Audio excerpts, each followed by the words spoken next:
that's us. It's just 8:05, and we're not going to pick up any more passengers now. We're going to try and get out of Belfast City as quickly as we can. Today is the 12th of July. In Northern Ireland, the 12th of July is a public holiday today. It's there's a huge festival about to take place right across the city. You'll see all these people sort of milling around a little bit, getting ready to march. We'll talk about that a little bit later on, but we're going to try and get out of Belfast City now. There won't be much. We're going to join the motorway system in nice photographs of Carrickfergus this morning.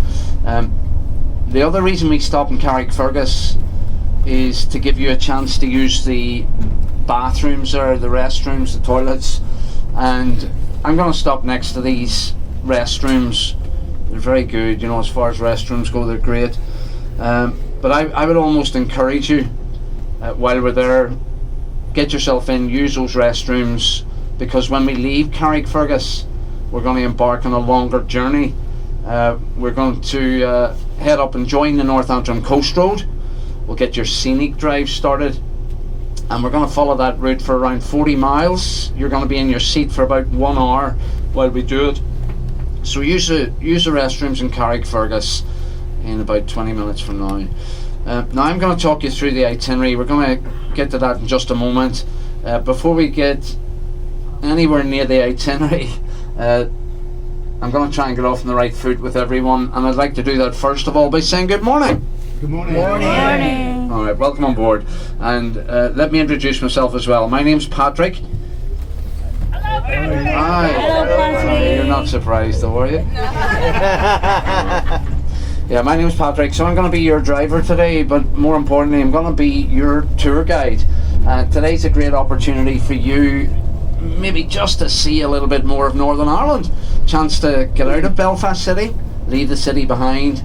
We're heading into the countryside, and the ultimate goal for us today as a tour group is, of course, to reach the Giant's Causeway. Are you looking forward to that? Yes. I hope so, yeah. We've got a bit of a mixed bag with the weather today. They said we could expect blustery showers coming across the province, coming across Northern Ireland all day long. So I don't know how long it's going to rain for. I don't know how frequent those showers are going to be, or how heavy they're going to be. I have no idea. All I ever say about the weather, keep your fingers crossed. Let's see if we can get lucky, get a little bit of a dry spell at some point today. I really hope so. No, yeah, I do. And as well as the Giant's Causeway, on this tour today, we also include a little bit of Game of Thrones. Yeah, I've got to ask the question, do we have any Game of Thrones fans? Loads. Yes. Yes. Okay, 4 of us. Yeah, we're not going to get into Game of Thrones too much. We are going to cover it though. I promise you we'll cover Game of Thrones. The reason we talk about Game of Thrones on this tour really is because Northern Ireland is the home of Game of Thrones. This is where they made that show, the American television film production company Home Box Office. Well, HBO, Home Box Office, were here based in Northern Ireland, in Belfast, for over 10 years. 10 years making Game of Thrones. They made this their home. They had massive studios in the Titanic quarter of Belfast.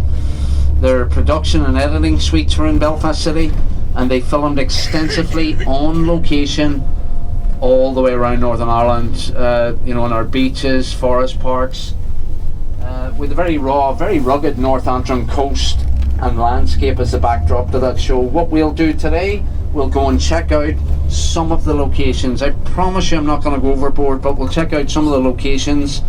I'll talk to you a little bit about the show, I'll talk to you about the characters, and a little bit about the scenes that were played out at the locations we're heading to. And if you're a fan, great. You know, you can go and immerse yourself in it. You can stand on the very spot, do all the star jumps, take all the selfies. You can do all those things. Game of Thrones.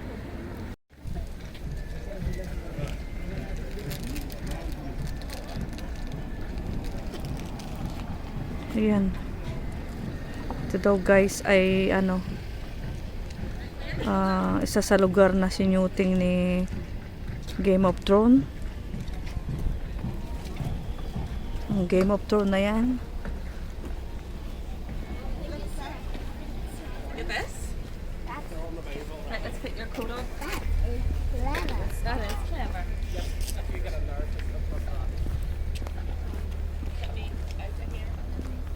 Ayan. Itong lugar na to.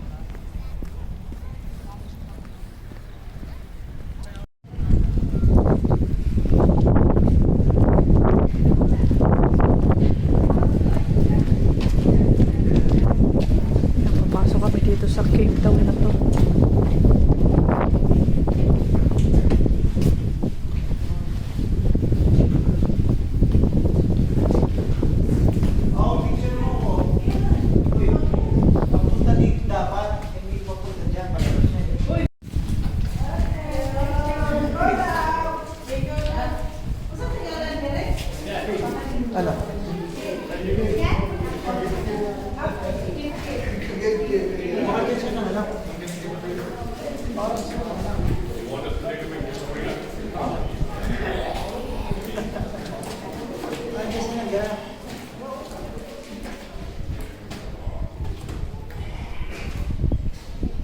Hindi naman ganun din ng monster yun eh. Assassin yun eh.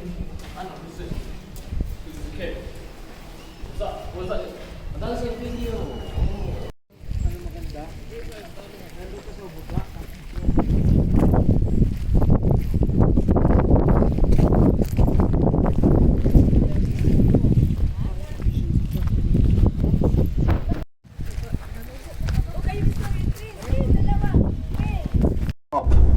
Like a little baby. She put lots of baby clothes on him, a little baby bonnet on his head, and she put him into a baby's cradle, a little rocking cradle. She put everything inside their house. She told Finn McCool not to make a sound. He had to be very, very quiet. And the plan was fantastic because when word reached the Scottish giant Ben and Donner that this cheeky Irish giant had dared come over to Scotland, well, Ben and Donner flew into a rage. He got angry, and as predicted, he vowed to come over and challenge the Irish giant. So Ben and Donner left Scotland. He crossed the causeway that Finn McCool had made. He came on to Irish soil, and he searched and searched the entire island until he found Finn McCool's house. Now when he found Finn's house, well, Ben and Donner didn't stop there. He just broke the door down. He burst inside the house. But when he got inside Finn McCool's house, that's when Ben and Donner got the shock of his life. Because the first thing he noticed was that tiny cradle. Inside the cradle, these massive eyes looking right back at him, big arms hanging over the side, big hairy legs hanging out the end. Well, Ben and Donner looked at that and he thought, wow, if that's the size of the baby, I don't want to meet the father. And he ran as fast as he could. He ran out of Finn's house all the way back to Scotland. And on the way back to Scotland, legend tells us that Ben and Donner ripped that causeway out of the ocean. He tore it up, he broke it apart. He didn't want the Irish giant following. And as a result, in the end, well, the two giants, they never really met. They never fought. That's the legend of the Giant's Causeway. The end. That's very kind of you. Big Finn McCool, though, I've got to say, Big Finn was never the same after that. It was years of therapy. He dresses a giant up like a baby. Now this, stay there for a second. Just.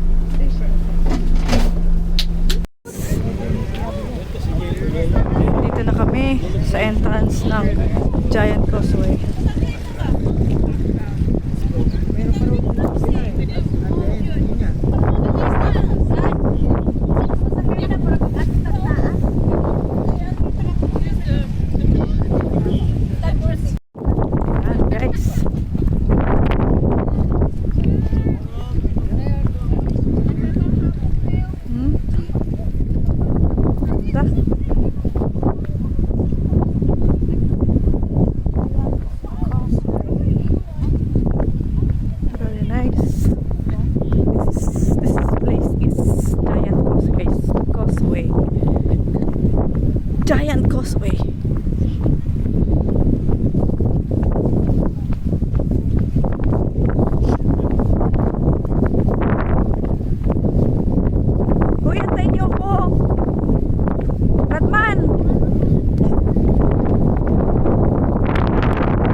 maglakad eh. Did you not hear what the driver said? Yeah. Right, the red trail is just like, it's probably a lot more rewarding. Better views. You go on. Alam mo ba? Saan ba yun? Pwede tayo maglakad dito sa Pwede sa naman Blue. tayo pumunta dun eh. Basta hindi lang yung Pwede mag-isa. tayo pumunta sa Blue. Pwede tayo pumunta. Pagdating mo doon sa starting trail mo, babagsak ka rin naman doon sa steps eh. Nakikita natin yung steps eh. Alam mo yun?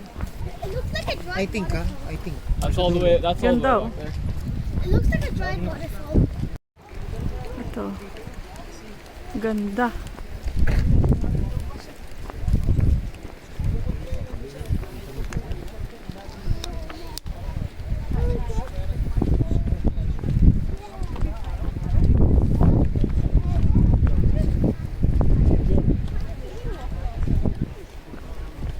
I don't know.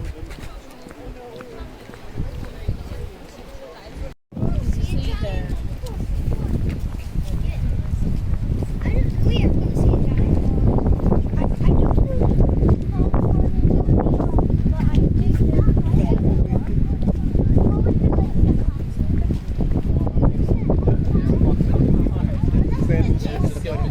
Depende yung makikita ko yung mamaya ka. Just go. Mas maganda pa yung mission. Mamaya ka mo. Kaya sa dulo eh. Ganda guys. Eh. Wow. Ganda. Ito yan sa Giant Causeway. Ayan. Yan oh, ganda yan oh. Kasi kung Yung dalawang bundok na yan. Ang view yan. Oh guys, wow. Oh? Tingnan nyo guys oh. The pictures I take on Snapchat. Ganda. Hindi mag-snapchat ka na lang.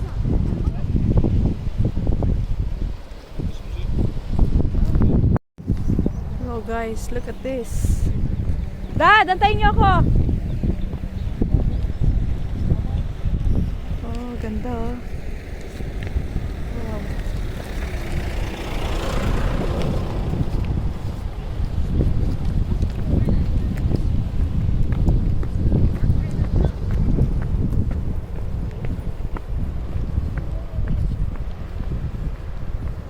Ganda. Oh.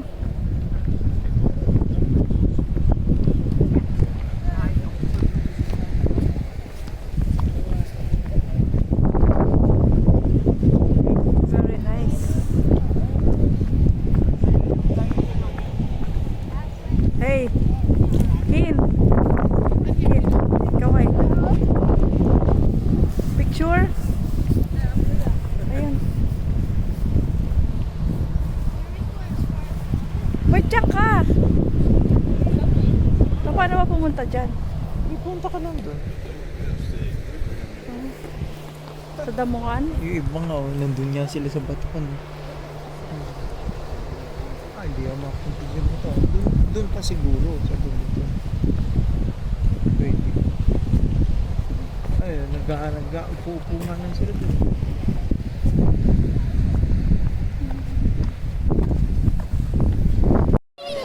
And guys, so, wow, umuulan na.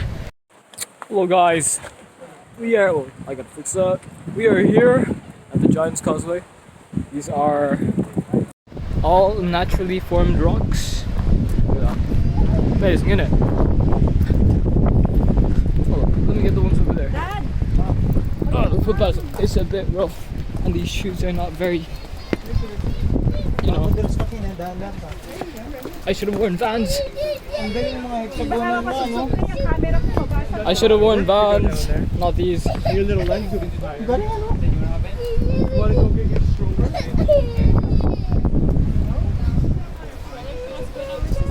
Yeah, look at that. I'm not gonna lie, I thought it would be bigger. Pero malawak, madami. Hanggang doon pa yun. Oh, damn. Hanggang doon pa yun, oh. Damn, the hell? Oh, diba? I didn't notice that. Yun, no? Yeah, that's what I'm doing.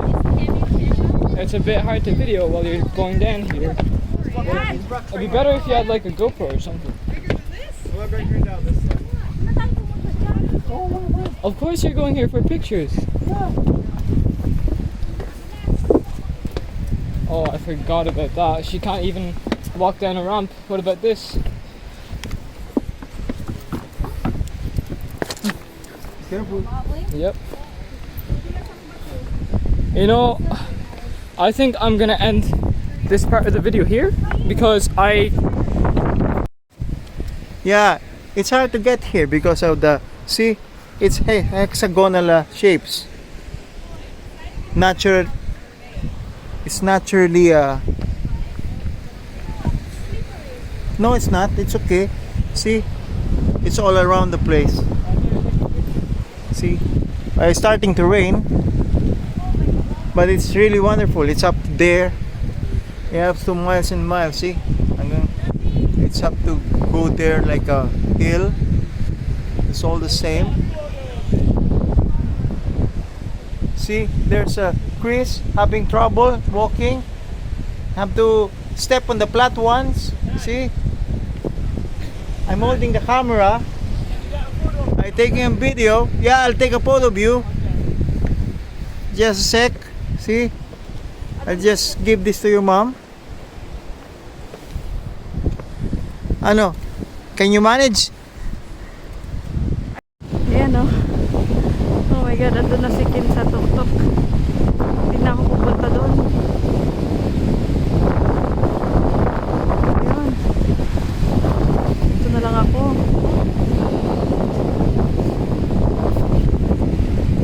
Umuulan na guys. Umuulan na. Ayan o. Dito yan sa ano. Sa Giant Causeway. Belfast. Pero kahit umuulan na, mga tao nandito pa rin. Basang-basa na. Guys, sabi ko na yung rock formation niya, ganda oh.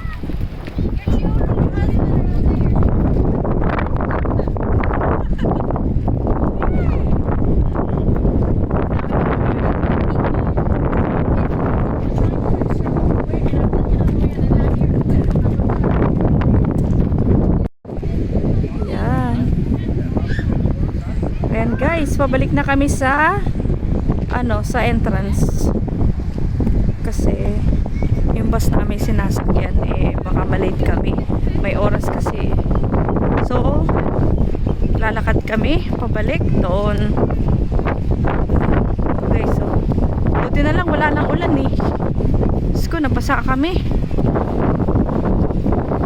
Yan, ito guys, ang Giant Causeway. Yan, tingnan nyo. Yan.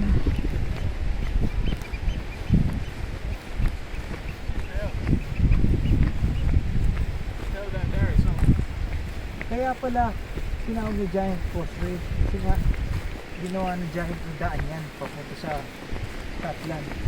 Sa Scotland. Oh. Kasi may giant daw dito dati sa Ireland. What's the name of the giant? Ang ganda ng bundok oh. yeah, it'd be nice to be on top of them as well. Oh, wow. Imagine. Wow. Very nice. Wala nga ng daan din Huh? Wala nga ng daan din. There, plenty. Of course you're not on the edge of them. See people, plenty of people going down the stairs. Oh. Dad. Ayun, may nakita ko dalawa. Sira na ata to. Ayaw na mag ano. Hindi, basa kasi. Ayun basa. Ayaw na mag-stop Basa. Ayun na, basa now guys, this is Dundas Castle. Ganda, diba? Wow.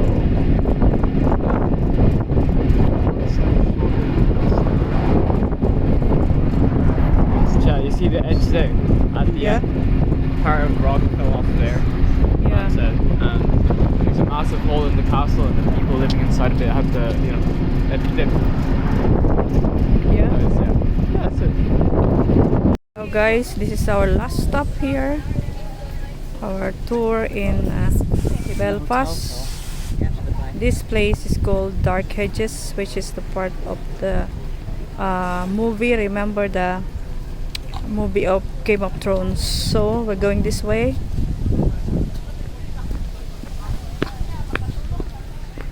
Ayan na.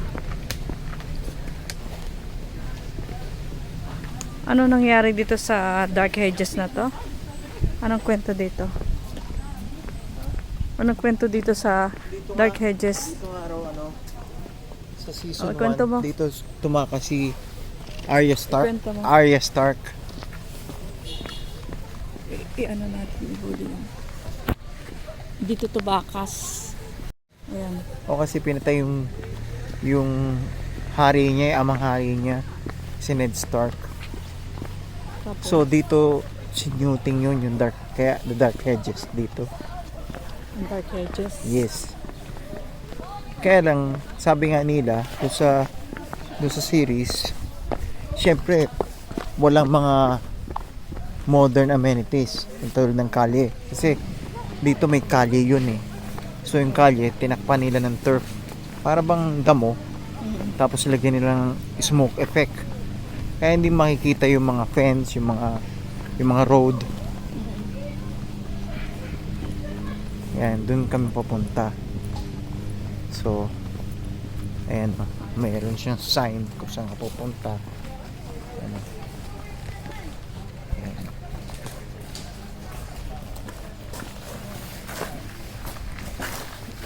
Yan, nakatingin sila.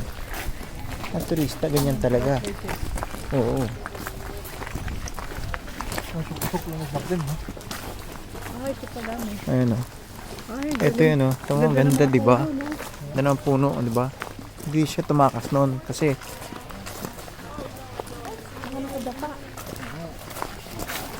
sa kapag madilim yan, makikita mo yung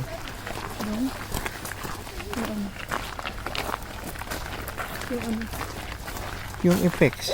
Kaya kailangan panoorin mo yung Game of Thrones para maka-relate ka. Ito mo, dami namin, isang bus kami, iba-ibang lahi.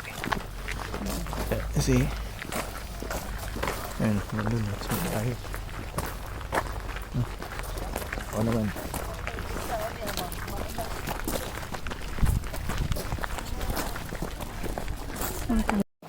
Yun guys, so. Yeah. Ang ganda ng kapaligiran.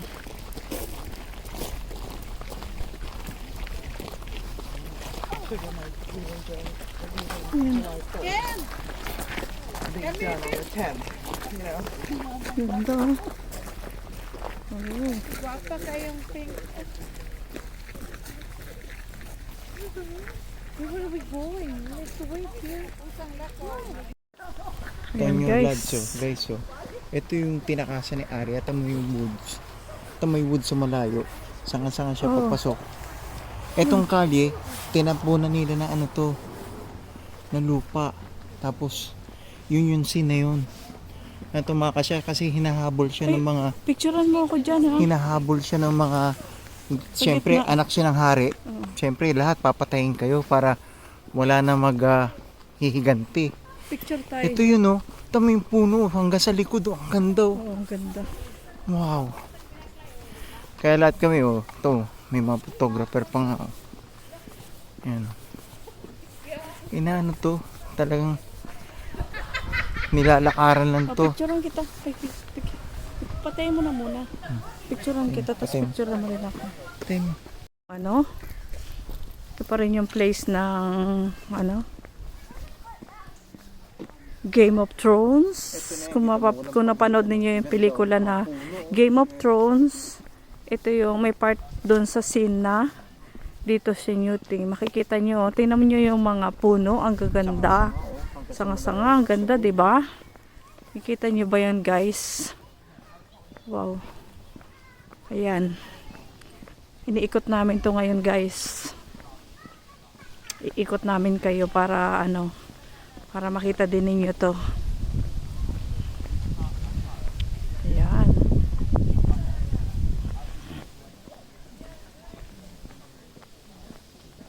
Mahaba pa ata to eh. Mahaba pa to. Ito lang yan, ito lang yan. Ayan.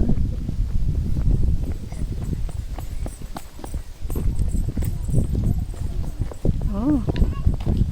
Yan guys, yan hanggang doon sa dulo yan. Okay. Oh. Hello guys, that's the end of our tour here in Game of Thrones. Kaya na-stuck na siya sa loob.